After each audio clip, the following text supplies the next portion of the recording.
বাচ্চার একটা ছোট ভুল খাবারই সারা জীবনের ক্ষতির কারণ হতে পারে। 1 বছরের নিচে এই ভুলগুলো অনেক বাবা মাই অজান্তে করে ফেলেন। ভিডিওটা শেষ পর্যন্ত দেখুন, আপনার বাচ্চাকে নিরাপদ রাখতে এটা খুব জরুরি। 1 বছরের নিচে বাচ্চাদের যেসব খাবার দেয়া যাবে না। 1 মধু। 1 বছরের নিচে মধু দিলে বাচ্চার মারাত্মক ইনফেকশন হতে পারে, এমনকি শ্বাসকষ্ট দেখা দিতে পারে। 2 গরুর দুধ।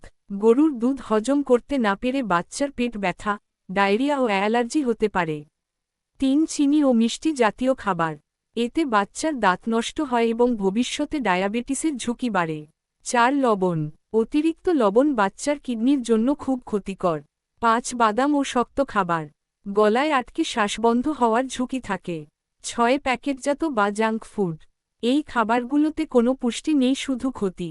7 চা, কফি বা সফট ড্রিঙ্ক। এগুলো বাচ্চার নার্ভ সিস্টেমের জন্য ভয়ঙ্কর।